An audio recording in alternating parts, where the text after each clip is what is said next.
يمام ويل الهوى يمام ويليا يمام ويل الهوى يمام ويليا بس ما بتقهر الهموم والامل يملاها عمر الظلم ما يدوم وارضك ما بننساها بس ما بتقهر الهموم والامل يملاها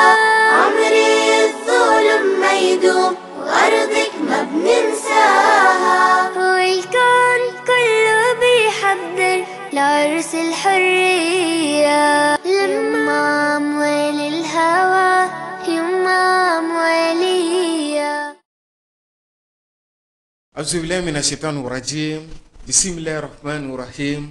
الحمد لله رب العالمين an bɛ masa ramani fo ka barikada ale min sɔnna ni ka bidunya yira an na a bɛ k'aw ka jɛmukan filɛ nin waati in na jɛmukan min ni an b'a fɔ a ma faso jɔkɛnɛ dɔgɔkun o dɔgɔkun min bɛ ɲɛnamaya ɲɛta tv yɛrɛ jabaraniso sanfɛ ka foli ni waleɲuman dɔw k'o lase aw bɛɛ lajɛlen ma aw minnu ni aw bɛ danaya ta ka da tele ɲɛta kan nin waati in na ka foli lase maliden yɛrɛ kelen-kelenna bɛɛ lajɛlen ma mali kɔnɔ farafinna bangun kan ka taa se diɲɛ fantɔw bɛɛ lajɛlen ma ni anw ka jamana ta k'a lajɛ hakaza ka se diɲɛ yɛrɛ jamana wɛrɛw ma kisa dɔ bɛ yen nɔ min ni a kumaw taga ni ka segin bɛ kɛ n'o de ye kɔrɔgɛlɛya wale walima ɲangata yɛrɛ ka se k'o kɛ ka dan sago min ni walima bamananw b'a fɔ cogo min na ko ko a ka ɲi a hakɛ la nka faamuya juguya walima ka ko faamuya ɲɛ wɛrɛ kan min ni kasara bɛ taa bɔ a kɔnɔna na a bɛ f'o ma nanzarakan na extrémisme violent o ye gɛlɛyaba ye bi bi in na an ka ɲɛnamaya kɔnɔna na ni an b'a fɔ o ma ko société min bɛ anw ka jamana kɔnɔ ka taa se diɲɛ yɛrɛ jamana wɛrɛw ma nin kisa min filɛ nin mun don dɛ mun bɛna n'a sababu ye kunbɛcogo b'a la wa a kan ka kɛlɛ cogo jumɛn na ani diinɛ u bɛ tali kɛ ɲɔgɔn na wa danfara jumɛn b'a ni diinɛ cɛ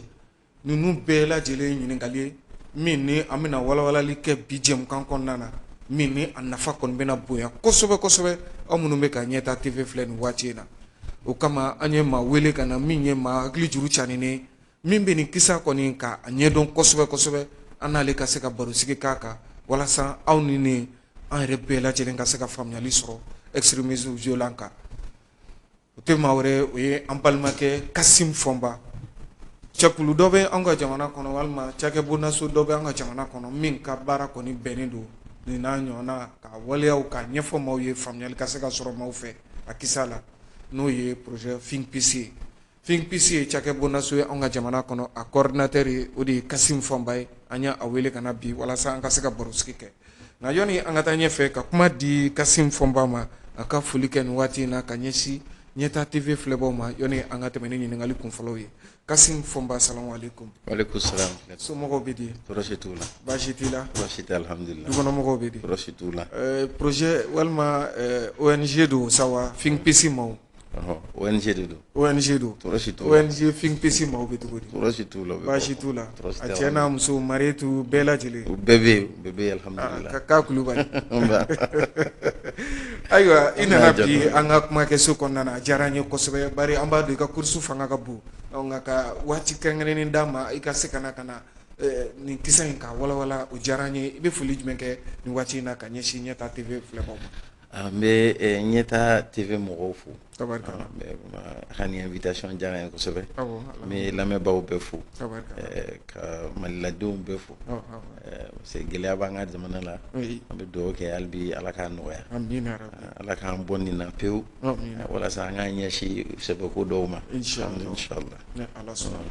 Ayiwa an bɛ dugawu kɛ dugawu min kɛra i fɛ sisan ala ka a jaabi an ka jamana ma an ka jamana a bɛ dingɛ min kɔnɔ walasa a na se ka bɔ dingɛ kɔnɔ ka i jɔ tintin ka farafinna bangun kan a ka ja diɲɛ bɛɛ lajɛlen bɛ se ka ye o tintin sanfɛ cogo min na. Ayiwa Kasim Fɔnba an bɛ tɛmɛ ni ɲininkaliw ye jɔn jɔn an ko extrémisme violent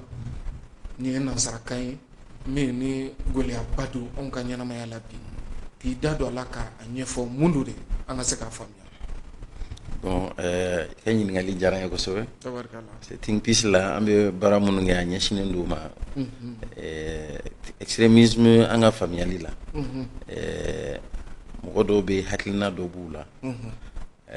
n'i y'olu ɲininka o hakilina in tiɲɛ wɛrɛ tɛ o hakilina kɔfɛ bon n'i y'o o tiɲɛ b'o hakilina la olu bolo o tiɲɛ de kan ka appliquer ka kɛ jamana ye ou bien dugu yɛrɛ taabolo ye bon n'i y'a ta o yɔrɔ la ko juguman tɛ parce que o hakilinaw bɛ se ka kɛ jamana dɔw la o sera ka na ni yɛlɛma ye o jamana ninnu na a gɛlɛma yɔrɔ bɛ yɔrɔ min na o ye ni extrémisme kɛra violent ye e ka hakilina la e bolo o de ye tiɲɛ ye bɛɛ kan ka taa o sira fɛ mais e ko bon ko fɛn fɛn ma taa o sira fɛ n bɛna kojugu k'u la u bɛ mun wele ko violence e bɛ n'o ɲɛsin o tigi ma o de y'a tiɲɛni ma yɔrɔ ye donc an bɛ extrémisme violent an bɛ o hakilina de di o la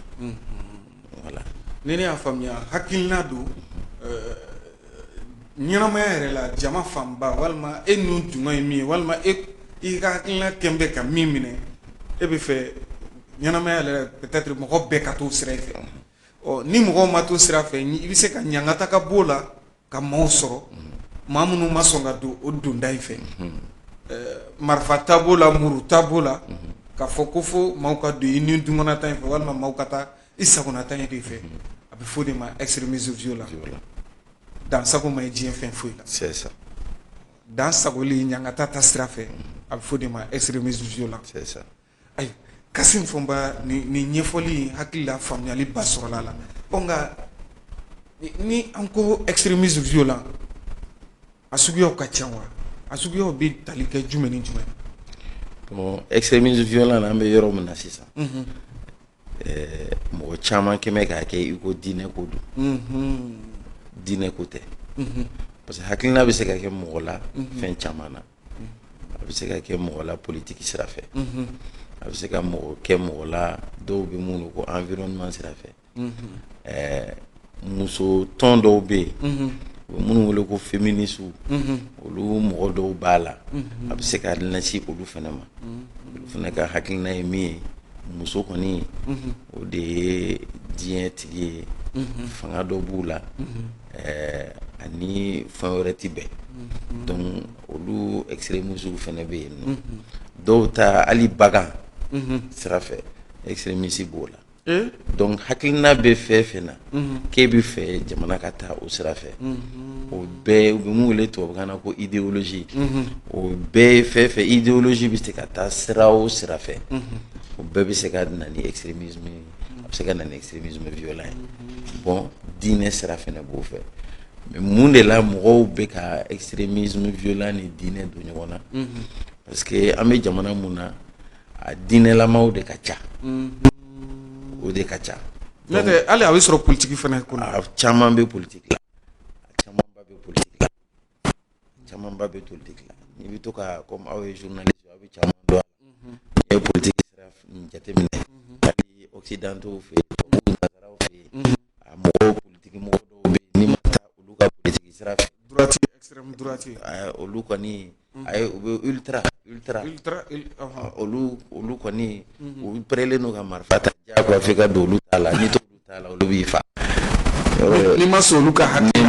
ka hakilina ma olu kɔni bɛ kojugu ɲɛsin ma a kɛra donc o kɔnɔ yɔrɔ ye extrémisme violent ye mais o tɛ diinɛ ko ye o tɛ diinɛ voilà donc o yɔrɔnin o importance b'o la kosɛbɛ mais n y'a fɔ cogo min na mun bɛ na ni mɔgɔw ye ka fili don ani diinɛ sira fɛ c'est parce que tout simplement a diinɛ minnu bɛ k'a baara kɛ sisan olu bɛ k'a kɛ k'a fɔ k'olu bɛ k'a ɲɛsin parce que diinɛ sira de don olu bolo donc o de bɛ ka na ni fili ye tuma dɔw la a bɛ kɛ mɔgɔw ɲɛna ko diinɛ ko de don ka sɔrɔ a bɛ se ka taa sira caman fɛ i bɔra san ka ɲɛfɔli minnu kɛ n'i y'a ta k'a lajɛ a bɛ se ka ye sira bɛɛ kan. A bɛ se ka ye sira bɛɛ hakilina gɛlɛn bɛ se ka hakilina bɛ se ka kɛ mun ye k'o bɛ se ka kɛ idéologie ye fɛn fɛn na extrémisme violent bɛ se ka k'o la. diinɛ b'o la jamana jɔli yɛrɛ fɛɛrɛ b'o la n'o ye politique ko ta sira ye ka taa se o n'a ɲɔgɔnna wɛrɛw bɛɛ lajɛlen ma an ka ɲɛnamaya yɛrɛ walima an ka sigi kɔnɔna na nin bɛɛ lajɛlen bɛ tali kɛ hakilinaw de la ka mɔgɔw wajibiya walima ka mɔgɔw diyagoya ni ɲangata ta sira ye mɔgɔw bɛ se ka don o sira in fɛ walima mɔgɔw bɛ se ka o kun tilenna in ta cogo min na o de ye extrémisme violent ye ayiwa nka ni kun bɛ nin na wa sababu mun de bɛ na ni nin ye bon nali adamaden na tantɔ ka bila nin sira ka taa dɔ kun b'a la wa minnu b'a la olu bolo kun b'a la mais n'i y'a jateminɛ fɛn dɔw fɛnɛ bɛ se ka kɛ sababu ye ka mɔgɔw bila a la n'i y'a jateminɛ an ka sigidaw la ou bien an ka jamana yɛrɛ kɔnɔ Mali la fɛn fɛn ye mara kɛcogo jugu bɛ se ka na n'a ye kɔnɔna la n'i ye dugu kɔnɔna la a bɛ fɔ min ma mal gouvernance mauvaise gouvernance n'i y'o jateminɛ an ka ɲɛmɔgɔ dɔw bɛ yen minnu bɛ se ka kɛ hali sigidaw la ou bien communautéw kɔnɔna la u ka mara kɛcogo bɛ se ka na ni mɔgɔw ye ka dimi u kɔrɔ mais ni a mara kɛcogo tɛ ban kuma bɛɛ a fɛn sugu de bɛ kɛ a kɛcogo bɛ na dɔw firisire ka k'u ɲɛna ko k'i b'a sɔrɔ ko ɲɛmɔgɔw b'olu contre la donc olu bɛ se ka n'olu cayara ka fara ɲɔgɔn kan olu bɛ se ka position dɔ ta k'a fɔ k'u bɛ se k'u ta sara o bɛ se ka na n'u ye ka don ko caman na donc o bɛ se ka na n'u ye ni hakilina wɛrɛw ye ou bien u bolo mara kɛcogo olu bolo ninnu bɛ k'a kɛ cogo min na a cogoya man ɲi olu fana bolo a kan ka kɛ cogoya wɛrɛ la u b'u fara ɲɔgɔn kan walasa o cogoya ka yɛlɛma donc n y'a fɔ cogo min na a daminɛni o tɛ kojugu ye dɛ a daminɛni la ni ɲɛ b'a la ko mara kɛcogo man ɲi e bɛ fɛ falen ka don a kɛcogo la o tɛ kojugu ye mais ni a mara kɛcogo e bɛ fɛ a ka yɛlɛma mais e ko ko wajibi de e ta bɛ kɛ parce que e ta de ye tiɲɛ ye tɔw ta ye nkalon ye o de bɛ na ni a fiɲɛma yɔrɔ ye donc mara kɛcogo bɛ se ka na n'a ye filanan bɛ se ka kɛ injustice ye min ye kuma dɔ la kiiri tigɛli o bɛ na ni mɔgɔ caman ye dimi bɛ dugu la ka sɔrɔ a bɛ se ka kɛ u jo bɛ kow la mais kiiri tigɛli sira fɛ olu u ka jo bɛ b'u bolo jo bɛ b'u bolo parce que u tɛ mɔgɔ dɔn jo bɛ b'u bolo parce que wari t'u bolo jo bɛ b'u bolo parce que u bɛ bɔ yan yɔrɔ la u ni karisa tɛ kelen bon fɛn caman bɛ se ka na a la donc o kɛcogo fana bɛ se ka mɔgɔw bila a sira ninnu kan ka na ni tiɲɛni sira ye sabanan fana bɛ se ka kɛ diinɛ faamuyabaliya ye an ka diinɛ mɔgɔw bɛ yen u bɛ to k'an bilasira mais malheureusement dɔw fana bɛ yen olu bɛ to ka mɔgɔw bilasira wɛrɛw kan bon donc ni faamuyabaliya nana diinɛ faamuyali la ko a mana tiɲɛni kama n'a a taara o sira fɛ ko dɔw hakilina bolo ne ye diinɛ faamuya cogo min na o ni dɔ in ta tɛ kelen ye dɔ in bɛ k'a kɛ cogo dɔ la ne bɛ n'o kɛlɛ o bɔ o ka sira kan parce que ne de ta ye tiɲɛ bon o fana bɛ se ka na ni problème ye k'a sɔrɔ n'i y'a sɛgɛsɛgɛ a bɛɛ bɛ diinɛ kelen na yɔrɔ dɔw faamuyali bɛ se ka fɔ ɲɔgɔn kɔ dɔɔni mais k'a fɔ ko ye nin bɔ diinɛ la e de ta ye tiɲɛ f'e ka o bɔ a la ou bien k'o don a la diyagoya bon o de ye problème wɛrɛ ye o fana bɛ na ni damadɔ ninnu bɛɛ bɛ se ka kɛ a kun dɔ ye an ka ɲɛnamaya la o bɛ se ka kɛ kun dɔ ye parce que faamuyali ma kɛ diinɛ sira fɛ faamuyali ma kɛ fɛn dɔw la ou bien a ɲɛfɔru ye cogo min na a bɛ se ka kɛ a ɲɛfɔra olu ɲɔgɔn faamuya ka ɲɛ ou bien a ɲɛfɔru ye cogo min na a ma ɲɛf'u ye ka ɲɛ donc bɛɛ bɛ se ka mɔgɔw bila ka taa sira dɔw kan a bɛ se ka na ni fili sira ye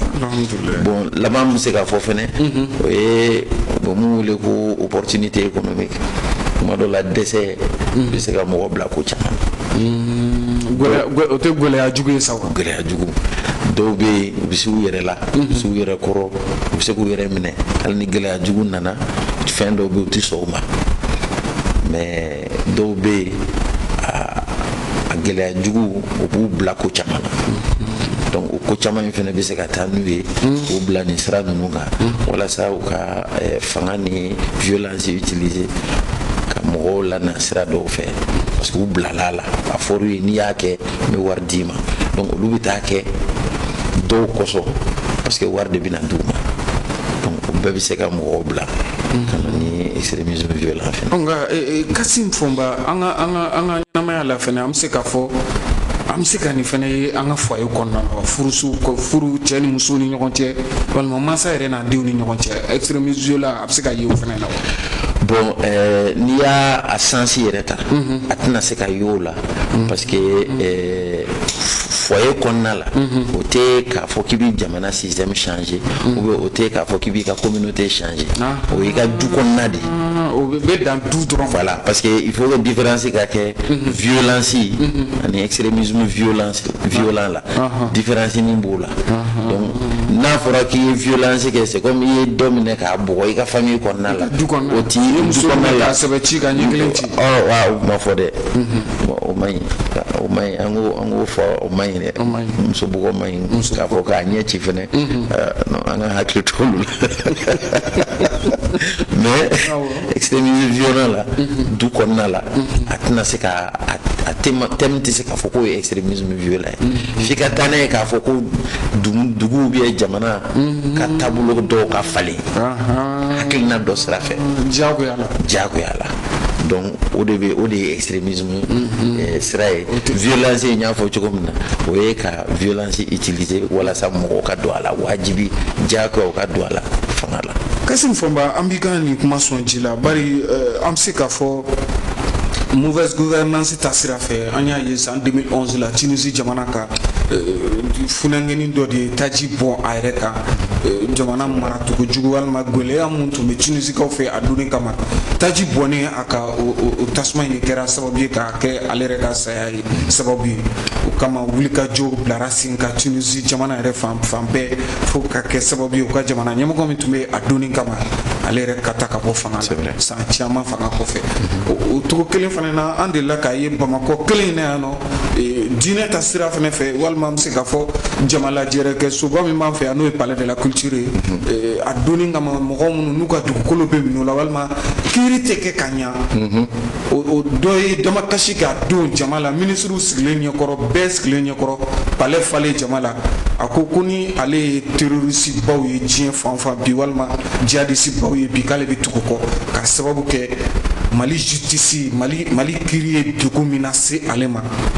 donc ko kama ale bɛ tugu bi jihadiste kɔ ko fo n'ale t'u yɔrɔ dɔn o degun ninnu kama donc o b'a yira k'a fɔ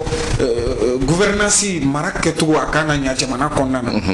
min bɛ se ka kɛ sababu ye tilennenya bɛ sabati jamana kɔnɔdenw bɛɛ lajɛlen bɛ minɛ kelen kɔnɔna na o cogo kelen fana na i da sera kiiri ko fana ma ni kiiri fana ye a ta dama degunba ye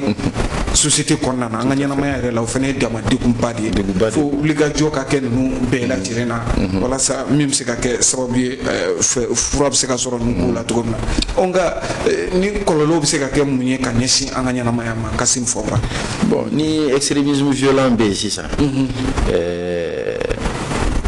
a bɛ se ka na ni fɛn caman ye gɛlɛya caman bɛ se ka na a kɔfɛ ni yɔrɔ min na ni lakanani tɛ yen sisan o kɔrɔ ko baara tɛ se ka kɛ o ye lakana o ye problème fɔlɔ ye mɔgɔw tɛ se ka t'u ka baara la donc n'i tɛ se ka t'i ka baara la sɔrɔ tɛna kɛ ni sɔrɔ ma kɛ kɔngɔ bɛ yen ni kɔngɔ bɛ yen o bɛ se ka na ni dɔw ye k'a fɔ ko y'an sigi man di bilen n bɛ taa yɔrɔ wɛrɛ donc o bɛ se ka na ni famille caman ye parce que gɛlɛya bɛ yen parce que insécurité bɛ yen u b'u déplacer ka taa yɔrɔ wɛrɛ donc n'u ka famille bɛɛ u bɛ taa u bɛ mun wele ko déplacer interne u bɛ bɔ u ka dugu la u bɛ taa dugu wɛrɛ la u taalen dugu wɛrɛ la comme jama ka ca u bɛ taa duguladen wɛrɛw fana sɔrɔ yen olu fana n'u ka gɛlɛya don olu bɛ na u ka gɛlɛya fara olu ka gɛlɛya kan o fana bɛ se ka na ni problème wɛrɛ ye donc mais hakili la bon olu fana mesure bɛ ka taa la mais a bɛɛ tɛ se ka régler ɲɔgɔn kelen parce que fana o ye gɛlɛya dɔ ye dɔw bɛ se ka bɔ jamana yɛrɛ kɔnɔ u bɛ minnu wele ko réfugié u bɛ taa jamana wɛrɛw la an caman bi in na ne tun bɛ statistique dɔ la fɔra ko bi à peu près malien 84 000 maliens ɲɔgɔnna de bɛ Mauritanie. Donc en kɛrɛfɛ jamana Burkina b'o la, Niger b'o la, Mauritanie jamana olu bɛ 24-27 000 la. Bon donc n'i ye o ta a jama ka ca. N'a fɔra ko près de 30 000 Burkina, près de 30 000 Niger, 80 et quelques mille o ye Mauritanie, o ka ca. Donc mɔgɔ caman bɛ yen u bolila parce que u siranna. Donc o ye kɔlɔlɔ wɛrɛ ye. Filanan ye min ye, sabanan yɛrɛ ye min ye, ekɔlisow bɛ se ka datugu. Ni gɛlɛya bɛ yen, mɔgɔ min ko k'a hakilina ye ekɔli nanzaraw ka ekɔli man ɲi, a y'a datugu, ale hakilina don. N'a y'a dayɛlɛ diyagoya a b'a datugu parce que ale bolo ale de ta ye tiɲɛ ye. O nanzara ekɔli bɛ datugu. I n'a fɔ min bɛ ka kɛ Nigéria jamana kan bi. Nigeria jamana bi in na u y'a jateminɛ à peu près 1700-1800 écoles datugulen don. O ka ca. Bon n'i y'o jateminɛ fɛnɛ école la den minnu bɛ yen k'olu tun bɛ école la olu ka san ni san kɛ u tɛ taa école la. O bɛ yɔrɔ min na gɛlɛya bɛ yen, marifa ko de bɛ yen. N'i bɛ fɛ k'i yɛrɛ sɔrɔ f'i yɛrɛ ka marifa ta i ka taa kɛlɛ la ou bien i ka marifa ta i ka bandiya kɛ. O denmisɛnnin ninnu bɛ kɔrɔbaya o kɔnɔna la. O denmisɛnnin jatelen don à peu près 520 000 denmisɛnnin de bɔlen don école la. Bon n'i y'o calcul kɛ hali ni dɔw taara kɛrɛfɛ jamana la minnu tora u ka dugu la o k'olu bɛ nin sira fɛ e bolo n'olu kɔrɔbayara u bɛna mun de kɛ? U ma kalan. Ni kɔlɔlɔ juguba ye. Bon u bɛ kalan kelen mun don o ye marifa kalan ye. Voilà. Bon n'o kɔrɔbayara aw bolo a bɛna mun de kɛ? N t'a dɔn n'i bɛ k'a faamuya. N bɛ k'a faamuya. Bon o tiɲɛni tɛ dɔn sisan dɛ.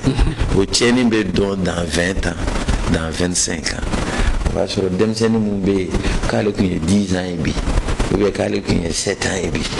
i ye 20 ans fara a kan kɛra baluku ye ale ma foyi kalan ni nin tɛ kɛlɛ. A tɛ métier ɲɛdɔn. A tɛ métier ɲɛdɔn. A tɛ kalan, a ma kalan. A fɔra ye dɔrɔn n'i bɛ fɛ ka sɔrɔ kɛ i bɛ marifa ta wari bɛ d'i ma. N'i bɛ fɛ k'i ka hakɛ sɔrɔ marifa ta. Marifa ta hakɛ dɔrɔn tɛ dɛ. N'i bɛ fɛ ka dɔ sɔrɔ. O de fɔlen don a ye. O de fɔlen don a ye. ou bien a ɲɛ b'o de la. A ɲɛ b'a la ko wari bɛ minnu bolo k'olu y'a kɔrɔkɛw ye o y'a dɔnbagaw ye o olu bɛ ka wari sɔrɔ parce que olu bɛ marifa ta u bɛ taa dɔ barake ale kɔrɔbayɔrɔ la e bɛna mun f'o ye? Parce que an yɛrɛ ka sira b'o yɔrɔ de la an tɛ ka sira sisan ta la. An bɛ ka siran olu de la parce que sisan taw olu ma kɔrɔbaya la o. Ayi. Olu nana ka don a la mais mɔgɔ min mɔnna a kɔnɔ ni hakilina wɛrɛw ye. I donna fɛn min kɔnɔ ani bangera fɛn min kɔnɔ olu tɛ fɛn. U tɛ kelen ye. Mun fɔra e yɛrɛ ye anw ye ne yɛrɛ ye ou bien anw yɛrɛ ye an ka duw kɔnɔ depuis an ye denmisɛnnin ye k'an kɔrɔbayara n'o ye an tɛ se k'o bila o. Ayi. Voilà. O bila man di dɛ. A bila man di parce que e kɔrɔbayara n'a ye a fɔra ko nin de ka ɲi nin de ye tiɲɛ ye e kɔrɔbayara n'o ye. Bon ninnu ma taa école la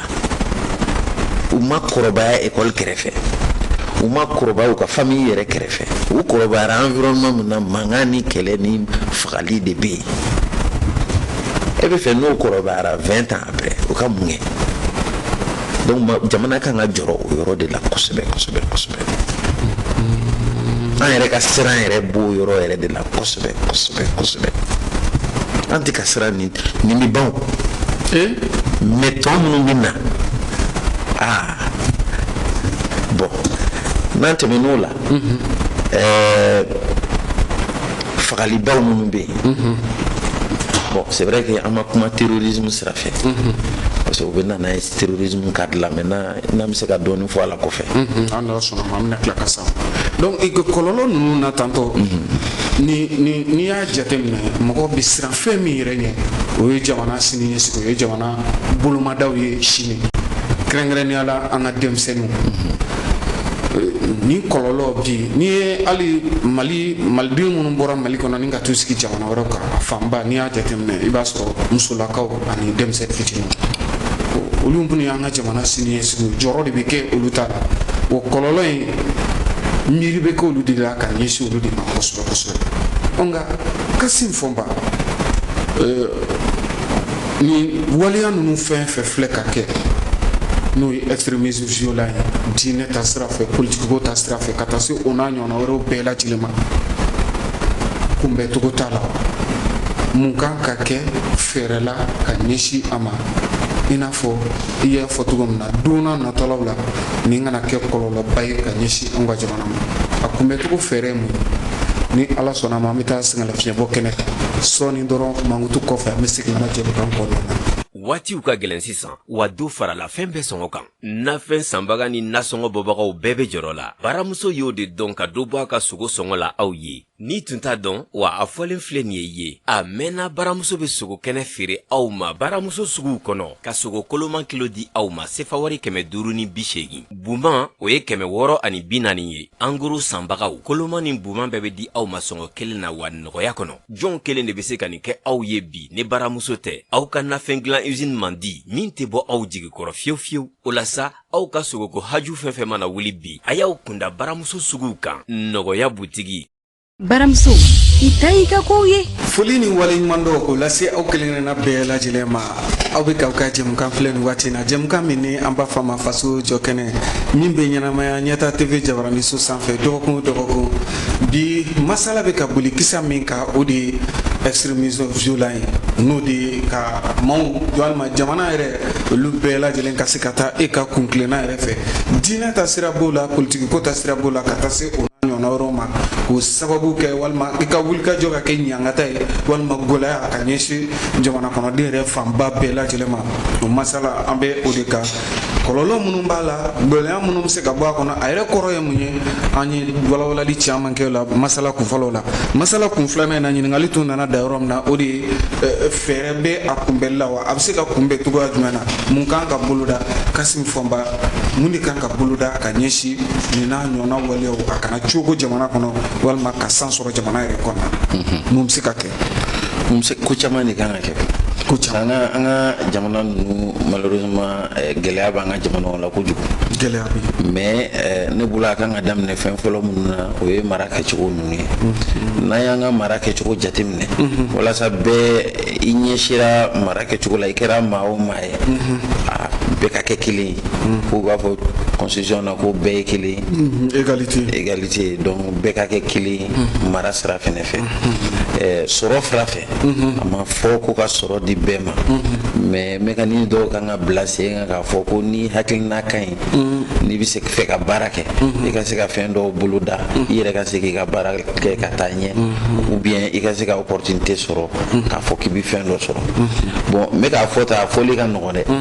n b'a dɔn a kɛcogo a ma nɔgɔn mais ne bolo n'i ye mara kɛcogo jateminɛ minnu bɛ mara la k'olu bɛ ka ala ye chance d'olu ma olu ka kɛ ɲɛmɔgɔw ye n'olu ye u jogo jateminɛ o fana bɛ minnu bɛ mara kɔnɔna la o fana b'olu jogo ɲɛ mais ni minnu bɛ ɲɛmɔgɔya la n'olu jogo kɛcogo man ɲi n'i ye jogo kɛcogo fɔ u jogo yɛrɛ b'a la wari sɔrɔ cogo b'a la mɔgɔw bɛ mun fɔlɔ ko corruption ni fɛn ninnu bon n'olu ma sɔn o ma k'u y'o kɛlɛ k'u y'a yira fɛnɛ k'a kan ka kɛlɛ k'u bɛ k'a kɛlɛ fɛnɛ fɛn caman bɛ yen hakili la a bɛ mɔgɔw hakili sigi k'a fɔ an k'an don sɛbɛnko la mais n'i y'a ye ɲɛmɔgɔ bɛ ko dɔ la a fɛnɛ bɛ dusu don i la fɛnɛ mais olu yɛrɛ b'a la ne fɛnɛ b'a kɛ o kuma ko dɔ nin ka denw di jara o to k'a fɔ cogo min na voilà donc a fɛnɛ bɛ dusu di caman ma a se b'a kɛ bon dɔ wɛrɛ bɛ yen o ye lakana ye parce que an ka yɔrɔ caman bɛ yen extrémisme yɛrɛ sira tɛ bandiya yɛrɛ cayara bon bandiya minnu cayara lakana ninnu kan ka kɛ duguladenw kan ka solution sɔrɔ o la jamana kan ka solution sɔrɔ a la mɔgɔw bɛ se ka lakana cogo min na bon o lakanani fɛnɛ o kɛcogo fɛnɛ kan ka ɲɛɲini walasa duguladenw fɛnɛ k'u sen don a la o k'a dɔn k'olu fɛnɛ sen bɛ lakanali la hakili la processus dɔ bɛ sen na o mun wele ko sécurité humaine a donné do RSS cadre ninnu na réforme du secteur de la sécurité donc fana bɛ na ni ko caman ye ka mɔgɔw ka faamuyali kɛ k'a fɔ k'u kan k'u sen don jamana lakanali la mais jamana yɛrɛ de fɔlɔ b'a a bolo da jamanadenw b'a suit jamana kɔnɔden kelen-kelenna n'a bolofɛnw k'u bɛɛ lajɛlen kisi ni k'u ta voilà bon maintenant jateminɛ fɛnɛ la kalan mais n'an y'an ka kalan jateminɛ comme an ka cɛkɔrɔbaw bɛ kuma n'i ye lecture kɛ i bɛ fɛn caman faamuya fɛnɛ kalan sira ka ca ni n ko kalan ne tɛ taa n'a ye ekɔliso dɔrɔn na dɛ a ka daminɛ du fɛnɛ la o kalan yɛrɛ sinsinnen don kosɛbɛ parce que fɛn caman bɛ yen n'i y'o fɔ du kɔnɔna la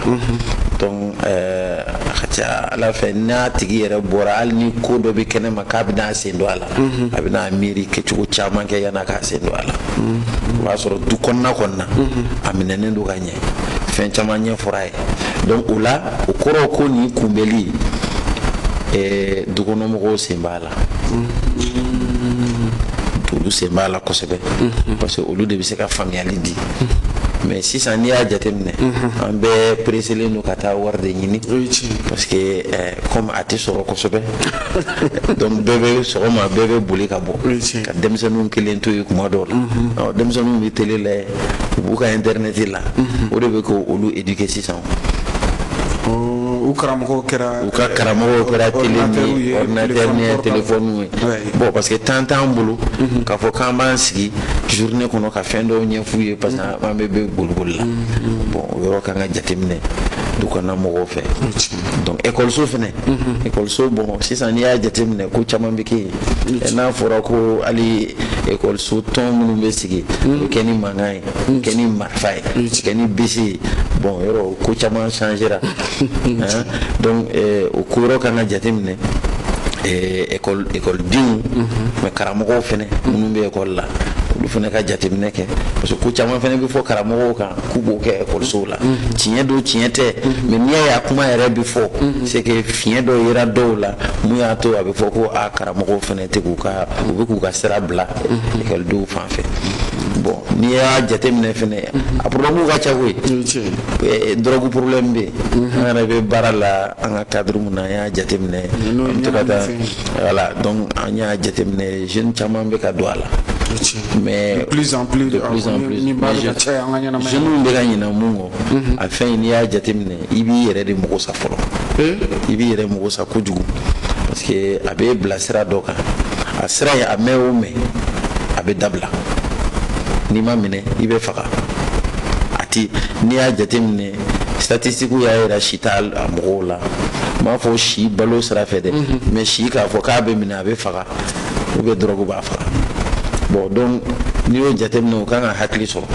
k'u sen b'a ko la bon n'i b'a sira fɛnɛ kan i tɛ se ka ko dilan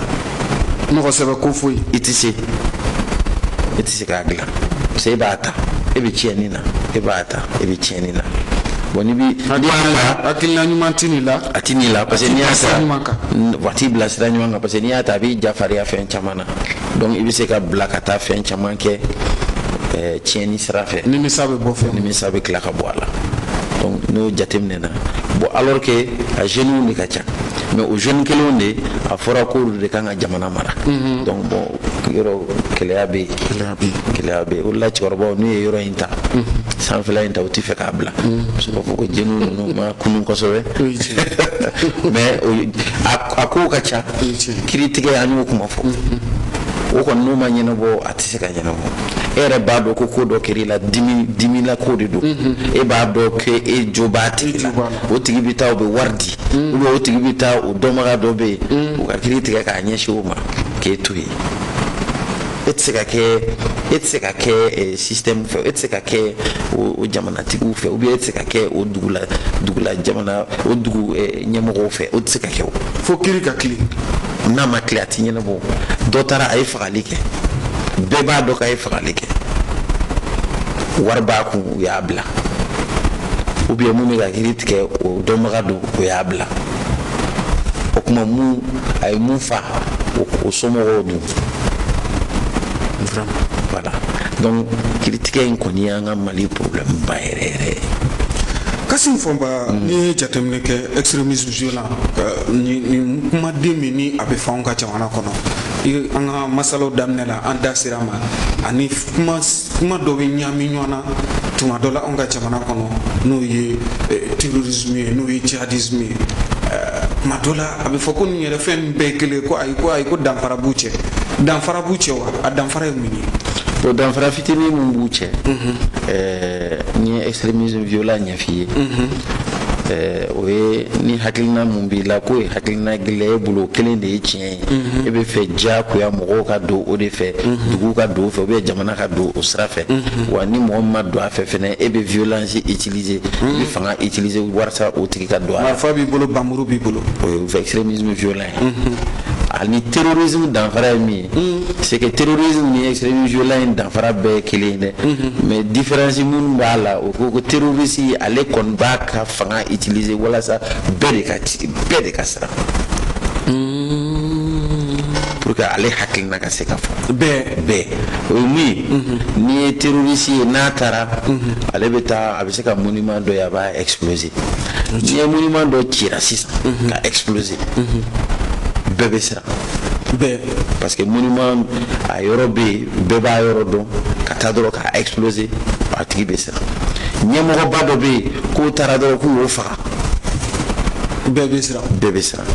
bon caman de bɛ kɛ an ka villagew la u bɛ taa village yɛrɛ chef de village u b'a daminɛ o de la u b'o faga u bɛ tila ka alimami minɛ u b'o faga donc ni chef de village fagara ka alimami fa bon duguladenw b'a fɔ ko dɔ bɛ sen na ou bien u bɛ taa village dɔ kɔnɔ pour que k'a yira ko olu de don u bɛ bɛɛ fa hali sɛw k'a bɛɛ jeni donc n'u bɛ taa village wɛrɛ la u b'a fɔ ye bon an natɔla don olu bɛ t'u yɛrɛ ɲini o la village bɛ vider o de ye terrorisme ye bɛɛ ni kamana gan bɛ to ɲɔgɔn na bɛɛ ni kamana gan bɛ to ɲɔgɔn na olu yɛrɛ de o de ye terrorisme ye maintenant ani an bɛ wele ko enfin nanzaraw bɛ mun wele ko jihadisme parce que o tɔgɔnin ma na anw ye kosɛbɛ parce que o bɛ don silamɛ diinɛ olu yɛrɛ mankutu u ko olu ye jihadistes de ye olu ye diinɛ n'u y'a fɔ ten tɔ nanzaraw fana m'u wele a la sa dɛ nanzaraw m'u wele a la ne ba de y'a f'u yɛrɛ ma o y'a f'u yɛrɛ ye jihadistes ye ni nanzaraw fana y'u wele a la kasi ba dɔ la mɔgɔw man kan ka tigɛ nanzaraw la dɛ o ye tiɲɛ ye awɔ an bɛ jigin la dɔɔnin mais an bɛ se ka dɔɔnin ɲɛfɔ a la parce que an bolo jihadi ye ko ɲuman ye silamɛw ka sira fɛ ko ɲuman don mais maintenant ni mɔgɔ k'a ye jihadiste ye nanzaraw ka sira fɛ an bolo terroriste don parce que ale ka hakilina ale hali ni diinɛ sira don ale bɛ fanga de utiliser a bɛ fagali de kɛ k'a yira k'a fɔ ko nin hakilina de kan ka kɛ bon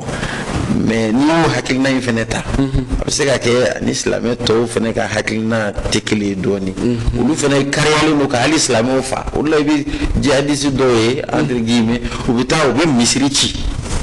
u bɛ taa alimami faga u bɛ alimami kɔni fagali kɔni sa u b'o kɔni alimami fagali o yɔrɔ bilancira sa kɔni u bɛ taa u bɛ don misiri kɔnɔ u bɛ misiri exploser ou bien ni minnu bɛ seli la misiri kɔnɔ u b'u bɛɛ fa bon n'i y'o jateminɛ o silamɛma yɔrɔ bi yɔrɔ jumɛn parce que ale bolo ale hakilina de ye tiɲɛ ye bon n'a fɔra k'an bɛɛ silamɛ kelen kelen bɛɛ k'a fɔ ko bon ni mun tɛ ne ka hakilina la ne bɛ mun to o sira fɛ ne b'o fa san y'a sɔrɔ caman bɔra jama la dɛ silamɛ miliyari kelen ni dɔ bɛ yen caman bɔra jama la dɛ n'a fɔra ko bɛɛ ko k'a fɔ bon ne hakilina ye nin n'i ma don a la n b'i fa taabolo ye nin ni maa min ma don o la o fali ka kan komi an ka minnu bɛ taa Maka u b'a ɲɛdɔn n'i taara yen nɔ i bɛ jama ye bɛɛ caman bɛ yen u n'u ka fɛnw kɛ cogo don bon ni e taara yen n'i t'a ɲɛdɔn n'i taara n'i ye dɔw ta ka na bon e nana ni dɔ ta yɛrɛ o ka hakilina a bɛ k'a kɛ kun mun na peut-être a détail bɛɛ t'e bolo bon u ka hakilina b'a bolo arabula dugu ninnu bɛɛ kelen kelen u bɛɛ n'u dɔw n'u ka hakilina de b'u bolo olu n'u ka faamuyali bɛ ɲɔgɔn ma bɛɛ n'i ka taasira don bɛɛ n'i ka faamuyali don bɛɛ n'i ka faamuyali don bon bɛɛ n'i ka faamuyali n'a fɔra bon ne ka faamuyali ye nin ye ne bɛ fɛ a ka kɛ tan e t'a wa an b'i fa o kɔrɔ ko ni mun fɔla mun fa dɔrɔn parce que bɛɛ caman n'i ka hakilina don voilà bon donc n'i y'a ta o sira fɛ bon o de la o bɛ na ni kɔlɔlɔ ye an kɔni ka faamuyali la technique la ni mɔgɔ caman b'a baara la nka Kasim Fɔnba mɔgɔ caman minnu an bɛ se k'a fɔ minnu bɛ silamɛya nankari n'u ma kɛ silamɛya fɛ u yɛrɛ b'a jira k'a fɔ minnu bɛ kɛlɛ kɛ diinɛ tɔgɔ la n'u b'a yɛrɛ wele ko djihadisme o ye djihadiste ko u ka dalu ta yɔrɔ k'o bɛ kuranɛ yɛrɛ kɔnɔna na n'o ye alisilamɛw n'o ye alisilamɛw yɛrɛ ka gafe sanumanba ye n'o ye kuranɛ ye ko a dalu ta yɔrɔ camanba de b'o kɔnɔ o kuma min bɛ fɔ olu tigilamɔgɔw fɛ jaabi bɛ yen nɔ ka ɲɛsin olu ma olu tɛ silamɛw ye e m'a fɔ ko silamɛw tɛ minnu bɛ silamɛya nankari walima silamɛya tɔgɔ nɔrɔngɔni ni n'a ɲɔgɔnnaw ye parce que ne bolo silamɛ ni minnu bɛ silamɛya la olu b'a dɔn ko silamɛya ma na fagali ni tiɲɛni kama parce que silamɛya nana waati mun na a nana waati mun na o y'a sɔrɔ olu yɛrɛ duguladenw tun tɛ sira dɔw u tun bɛ sira kolon dɔw kan silamɛya de nana olu labɛn ni mɔgɔ min ye Medine sigi yɛrɛ ɲɛfɔ n tɛ fɛ ka don diinɛ la wala ka wala kosɛbɛ parce que diinɛtigi baw bɛ yen minnu b'a ɲɛdɔn n'anw ye kosɛbɛ mais n'i ye Medine sira sigi yɛrɛ jateminɛ ko Medine mankan de tun bɛ yen an ka kuntigi Muhammad sallallahu alaihi wasallam de taara ka t'o ɲɛnabɔ a kun mɛnna olu duguladenw ni ɲɔgɔn na donc a taara dilanni de kama a ma taa tiɲɛni kama a kun bɛ se ka na k'a fɔ an ka mɔgɔ bon ni karisa e bɛ tan an ka bɔ an ka ninnu fa ayi a y'u bila k'u bɛɛ mankan min tun bɛ Madina a donni kama an ka silamɛya yɛrɛ histoire bɛɛ la dilanni de bɛ yen silamɛya diinɛ ye dilanni bɛ yen fɔlɔ arabu dugu dɔw la ni cɛ sara o tun bɛ cɛ ni muso bɛɛ enterré ɲɔgɔn fɛ jamana dɔw dugu dɔw tun bɛ yen a tun bɛ ten ni cɛ sara o bɛ sutura n'u bɛɛ fa muso tɛ taa ka cɛ to dɛ bon fɛn caman bɛ yen muso jiginna den mana kɛ muso ye dɔw b'a fili u bɛ b'u fa bon silamɛya nana k'o bɛɛ bɔ yen bon ni silamɛya nana k'o bɛɛ bɔ yen silamɛya tun bɛ se k'a fɔ a ye continuer nin ka ɲi dɛ a ye continuer a fɛ ni maa fa diinɛ don parce que n'a kun hakilina ye k'a fɔ mɔgɔw ka don diinɛ la dɔrɔn a kun b'a fɔ a bɛ mun na nin ka ɲi kosɛbɛ an yɛrɛ nana an bɛ dɔ fara a kan a ye na don an ka diinɛ la a ma kɛ ten a ye olu fɛnw kɛlɛ de parce que a fɛnw man ɲi de a ye musow bɔ bolo la bon n'i y'a jateminɛ sisan n'a bɛ k'a fɔ ko silamɛya bɛ ka musow bon ne bolo fɛn caman bɛ yen o kan ka jateminɛ fɔlɔ mɔgɔw kan k'u hakilina jagabɔ kosɛbɛ k'a lajɛ silamɛya nana ni ye ka musow dɛmɛ cogo min na k'u bɔ cogo min na ne bolo o kan ka mɔgɔ caman hakilina foni dɔɔni k'a dɔn ko muso fana kan ka bonya silamɛya sira fɛ an ka ɲɛnamaya mago bɛ ninnu ɲɛfɔliw ka kɛ ani faamuyaliw ka di jamana kɔnɔdenw ma kɛrɛnkɛrɛnnenya la alisilamɛdenw yɛrɛ ma walasa silamɛya nana lafiya min ni hɛrɛ ni basigi ni kolusuma min kama an ka ɲɛnamaya la ani an ka ɲɛnamaya yɛrɛ la tɔɲɔ kana bɔ a kɔnɔ cogo si la ɲangata kana bɔ a kɔnɔ o min ni o b'an ka diinɛ kɔnɔna na o mago bɛ ɲɛfɔli ba ni walawalali ba la a silamɛden yɛrɛ kelen-kelenna bɛɛ lajɛlen o ɲɛfɔli ba kan ka kɛ dɛ o ɲɛfɔli ba kan ka kɛ silamɛya yɛrɛ yanni ka taa yɔrɔ jan hali ka voisin i sigiɲɔgɔn a bɛ fɔ k'i hakili t'o la n'a kun kɛra ko diinɛ kɛlɛ diinɛ de don ko fagali kan ka kɛ bon a t'a fɔ ko e sigiɲɔgɔn k'e k'o jate o a tun b'a fɔ k'i tɛ bin sigiɲɔgɔn kan a fa o de tun bɛ fɔ mais o ma fɔ fɔra k'i hakili to a la hali bagan n'i y'a ye dɔw bɛ bagan bugɔ k'a bugɔ mais silamɛya ye nin bɛɛ yiri ko ka yiri la tanga hali bagan ni ti dumuni di bagan ma mais kɔni kɔlɔlɔ ye kabako de don mais silamɛya y'o bɛɛ yira mais n'a fɔra k'e ka bagan bonya k'e ka yiri bonya k'e ka tila ka na k'a fɔ k'i bɛ mɔgɔw faa bon faamuyali bɛ se ka kɛ cogo di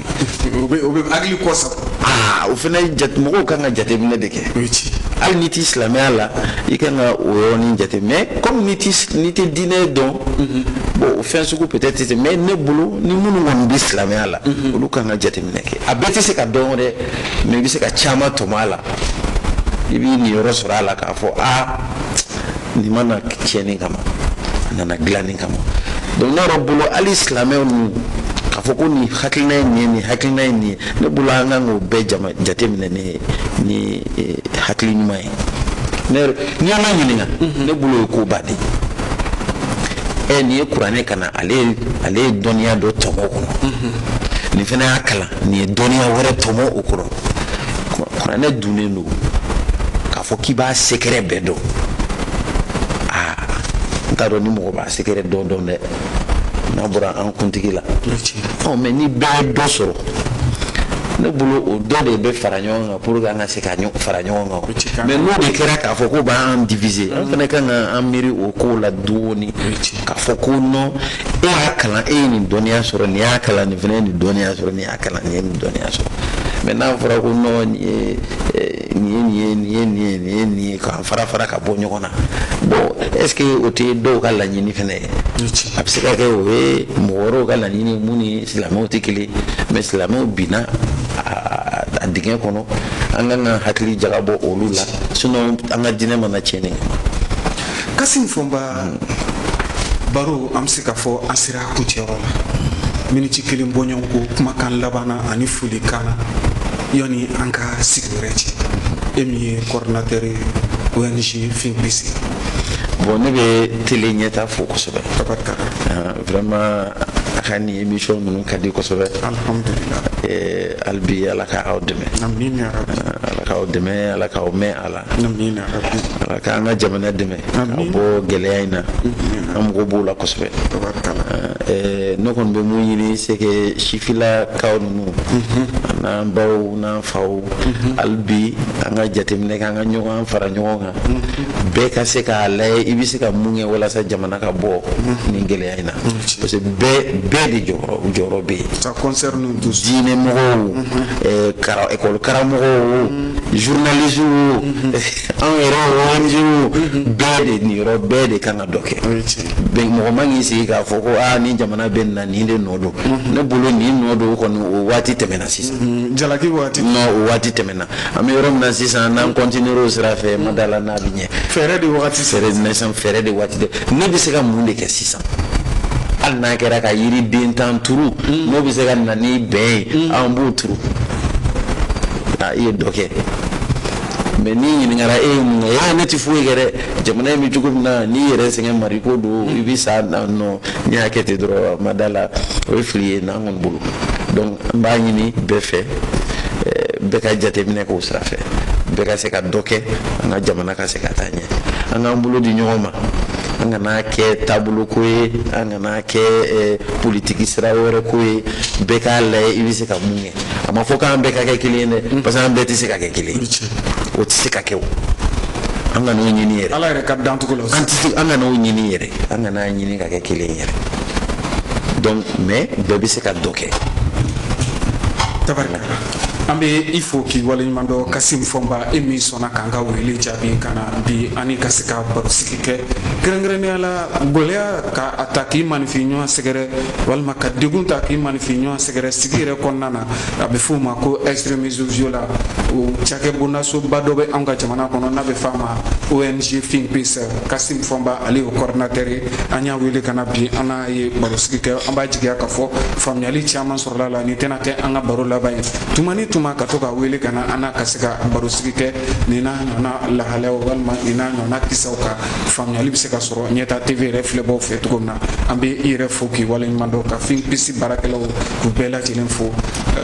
ka dugawu kɛ an ka jamana ye basigi ni kolosuma ala k'o sabati an ka jamana kɔnɔ ala ka dɔgɔkun wɛrɛ jɛmukan jira na ni o ye faso jɔkun ye merci beaucoup merci يمام وللهوى يمام وليا يمام وللهوى يمام وليا بسمة بتقهر الهموم والامل يملاها أرضك ما بننساها، بسمة تقهر الهموم والآمل يملاها، عمري الظلم ما يدوم وأرضك ما بننساها. والكون كله بيحضر لعرس الحرية.